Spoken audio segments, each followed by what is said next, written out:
Hello students, today's class will be 11th of physical education. So our topic is types of adventure sports. Students, adventure sports or activities are all man-made depending upon the challenges related to nature that may face. Adventurous sports are such types of sports which involve extraordinary speed, height, physical extension, and surprising stunts. These sports include first rock climbing, second trekking, third river rafting, fourth mountaineering, fifth surfing, and sixth paragliding. Now, first rock climbing.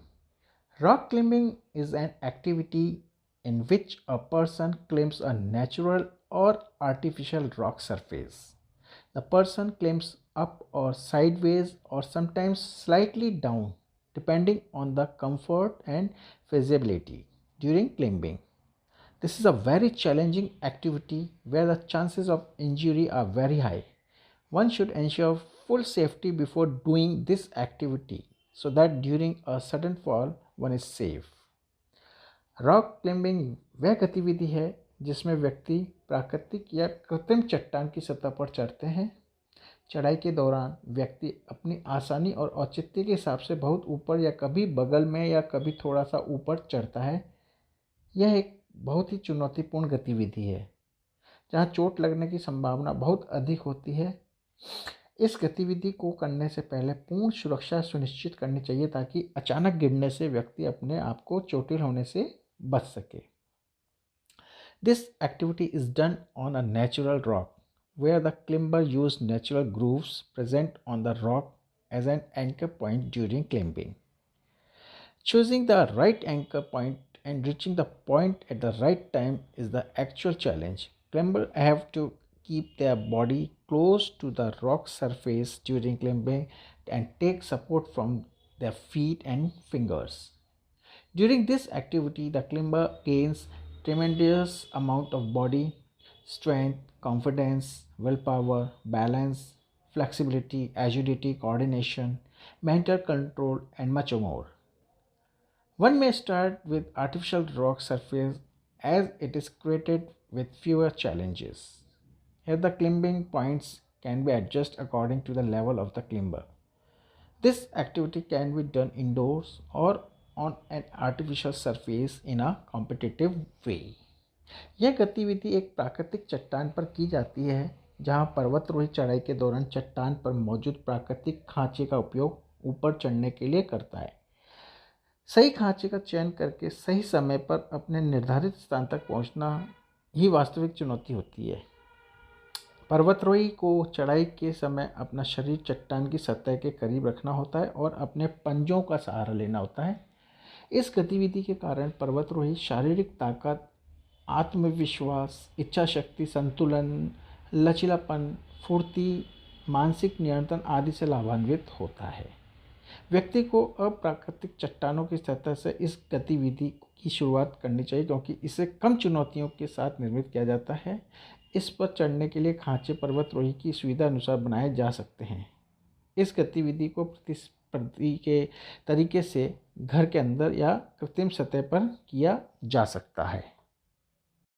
Now, second is trekking. Trekking is an activity where people walk onto a specific path for exploring and seeing natural beauty. It is an exhaustive self-exploring walking activity done on hills and mountain ranges. This activity is best done in a group to enjoy the benefits. Trekking is done to explore new areas, to know the culture and tradition of the people living in those areas and enjoy the panoramic beauty of nature. This activity is less challenging compared to rock climbing because chances of injuries are less. The challenges during the trekking activity depend upon the track or the path selected. To develop interest, trekking should be done on an easy path. and the difficulty level should be gradually increased. The challenges are higher or even life threatening if trekking is done on snow covered mountains. Trekkers gradually improve their life skills, love for nature, self confidence, work consistency, self exploration, cooperation, helping attitude, knowledge, and understanding of the social economic culture of the trekking area. Trekking एक ऐसी गतिविधि है जहां लोग प्राकृतिक सुंदरता को देखने और जानने के लिए एक विशिष्ट मार्ग पर पैदल चलते हैं। ये पहाड़ियों और पर्वत श्रृंखलाओं पर व्यापक स्व खोज के लिए पैदल चलने वाली गतिविधि है। इसके लाभ का आनंद तभी लिया जा सकता है जब इस गतिविधि को समूह में किया जाता है। नए क्षेत्रों का पता लगाने के लिए उन क्षेत्रों में रहने वाले लोगों की संस्कृति और परंपरा को जानना और वहाँ की प्रकृति की मनोरम सुंदरता का आनंद लेने के लिए ट्रैकिंग की जाती है। यह गतिविधि रॉक क्लाइंबिंग की तुलना में कम चुनौतीपूर्ण होती है क्योंकि इसमें चोटिल होने की संभावना कम होती है। ट्रैकिंग गतिविधि के दौरान चुनौतियाँ चयनित पथ या रास्ते पर निर्भर करती है। इस गतिविधि में व्यक्ति की रुचि जागृत करने के लिए पहले आसान रास्ते का पैदल चलने के लिए चयन करना चाहिए और धीरे धीरे कठिन रास्तों पर चलना ही ठीक रहता है। यदि व्यक्ति बर्फ़ से ढके पहाड़ों पर पैदल चल रहा हो तो चुनौतियां जटिल या जानलेवा हो सकती हैं। ट्रैकर या पैदल लंबी यात्रा करने वाले व्यक्तियों में जीवन कौशल में धीरे धीरे सुधार, प्रकृति के लिए प्यार, आत्मविश्वास, काम की निरंतरता, आत्म अन्वेषण, सहयोग, मदद करने की भावना, ज्ञान और उस क्षेत्र की सामाजिक आर्थिक संस्कृति की समझ हो जाती है। Now third, river rafting. River rafting is considered as an extreme sport. The degree of challenge of this activity depends upon the movement of water in the river. River rafting is done with an inflatable raft on the water surface of a river. This is an outdoor activity which requires specific supervision and training in the beginning. Recreationally, this activity is done in a group on a bigger raft with a trainer. Safety equipments are a must along with a life jacket. River rafting को एक जटिल खेल माना जाता है। इस गतिविधि की चुनौती कितनी जोखिम है ये नदी के पानी के बहाव पर निर्भर करती है। रिवर राफ्टिंग नदी की सतह पर एक हवा वाली नाव से की जाती है। यह खुली हवा में की जाने वाली वह गतिविधि है जिसको करने के लिए शुरुआत में विशिष्ट निरीक्षण और प्रशिक्षण की आवश्यकता होती है। मनोरंजन के लिए इस गतिविधि को एक बड़े बेड़े में प्रशिक्षक के साथ समूह में किया जाता है। इस गतिविधि के लिए एक जीवन जैकेट के साथ सुरक्षा उपकरण का होना भी आवश्यक है। Now, fourth is mountaineering. Mountaineering is an activity or sports in which people take up the challenge of climbing various mountains. To reach a certain height or the top of a mountain is the fun or the challenge. This is a very self-motivating sports where people want to prove their capability to themselves. It is a fight between me and myself.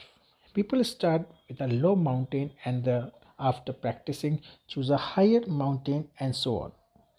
It is a long process where people need to adjust to many situations and gradually improve body conditions and increase physical and mental capabilities.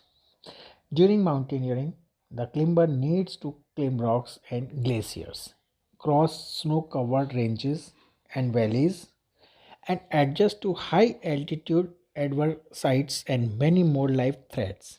Gradually, climbers become calm and composed in their behavior. They become more determined and focused with tremendous mental and physical strength. Mountaineering एक गतिविधि या वह खेल है जिसमें लोग विभिन्न पहाड़ों पर चढ़ाई करने की चुनौती का बीड़ा उठाते हैं। इस खेल का आनंद या चुनौती एक निश्चित ऊंचाई या पहाड़ के शिखर पर पहुंचना होता है। यह बहुत ही आत्म प्रेरक खेल है जिसमें व्यक्ति अपनी क्षमता स्वयं को ही साबित करता है। ये मैं और स्वयं के बीच की लड़ाई है। शुरुआत में व्यक्ति निचले पर्वत से प्रारंभ करता है और इसका आदी होने के बाद उच्च पर्वत आदि का चयन करता है। ये एक लंबी प्रक्रिया है। यहाँ लोगों को कई स्थितियों में समायोजित होने की आवश्यकता होती है और धीरे धीरे उसके शरीर की अवस्था में सुधार होता जाता है तथा उसकी शारीरिक और मानसिक क्षमताओं में वृद्धि भी होती है। पर्वतारोहण के दौरान पर्वतारोही को चट्टानों और हिमनद पर चढ़ना होता है, बर्फ से ढकी पर्वतमाला और घाटियों से गुजरना होता है तथा उच्च ऊंचाई की प्रतिकूलताओं और जान के जोखिम का सामना भी करना पड़ता है। धीरे धीरे पर्वतारोही का व्यवहार शांतिप्रद और प्रकृतिस्थ हो जाता है। वे मानसिक और शारीरिक रूप से शक्तिशाली बनते हैं। Now fifth is surfing. Surfing is a sport where a surfer rides a wave on a surfing board. When a high wave travels to the shore, the surfer moves on the wave surface by standing or laying on the surfing board and gradually moves sideways or diagonally with the wave to reach the top of the wave. As the wave moves to the shore, the surfer too comes to the shore with the wave. Sometimes the surfer moves within the roll of the wave and travels to the shore. This is a very spectacular sport and very dangerous also. One needs to understand the movement of the sea water or wave and act accordingly. A person will develop a good sense of body balance, increased flexibility, endurance and muscular strength. Surfing एक खेल है जिसमें surfer एक surfing boat से लहरों पर सवारी करता है। जब एक ऊंची लहर किनारे पर उठती है तो सर्फर तरंग की सतह पर सर्फिंग बोर्ड पर खड़े होकर या लेटकर धीरे धीरे बगल में या तिरछे होकर लहर के ऊपर तक पहुंचता है।